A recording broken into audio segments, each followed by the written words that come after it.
found her eyes swivelling to Bethany's hips, which pressed unhappily against the seams of the dress like a large mass of blancmange.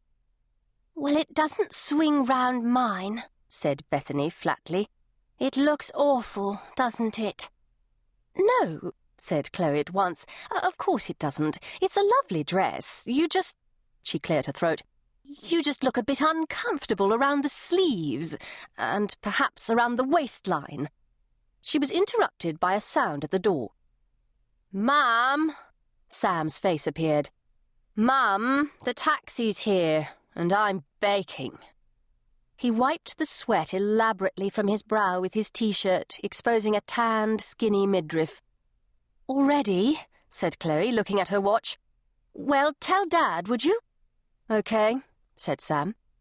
His eyes shifted to Bethany's miserable, trussed-up form, and an ominous mirth began to spread over his 16-year-old face. "Yes, thank you, Sam," said Chloe quickly before he could say anything. Just go and tell Dad the taxi's here, would you? And see what Nat's doing." The door closed behind him, and she breathed out. "Right," she said lightly. "Well, I've got to go, so perhaps we could leave it there for today, if you do want to go ahead with this particular dress." "She'll get into it," cut in Mrs. Bridges with quiet menace. "She'll just have to make an effort. You can't have it both ways, you know." Suddenly she turned on Bethany. "You can't have chocolate fudge cake every night and be a size 12. "Some people do," said Bethany miserably. "Kirsten Davis eats what she likes and she's size 8. "Then she's lucky," retorted Mrs. Bridges. "Most of us aren't so lucky. We have to choose. We have to exercise self-control. We have to make sacrifices in life. Isn't that right, Chloe?" "Well," said Chloe, "I suppose so. Anyway, as I explained earlier, I am actually going on holiday today, and the taxi's just arrived to take us to Gatwick, so perhaps if we could arrange—" "You don't want to look like a great fat pig on your wedding day," exclaimed Mrs. Bridges.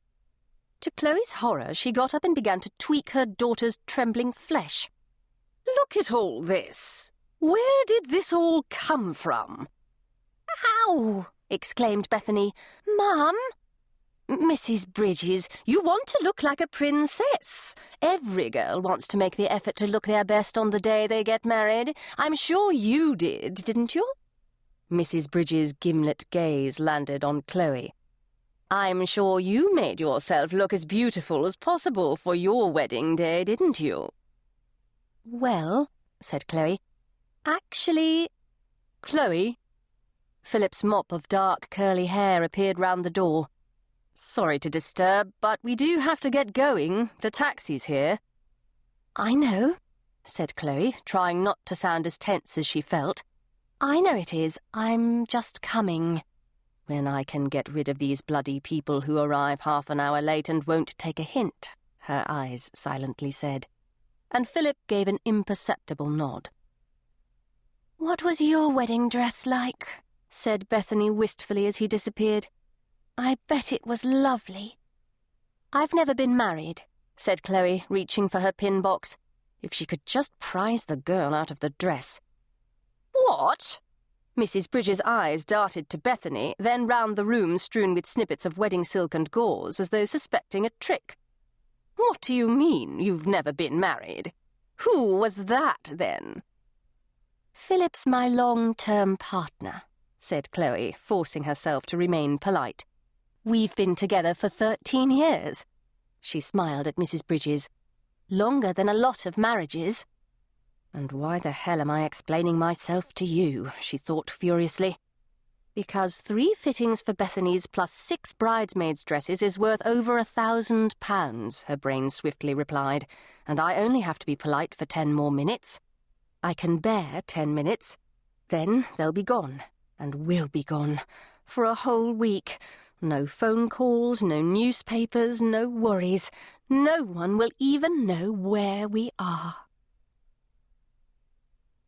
Gatwick Airport was as hot, crowded and noisy as it had ever been.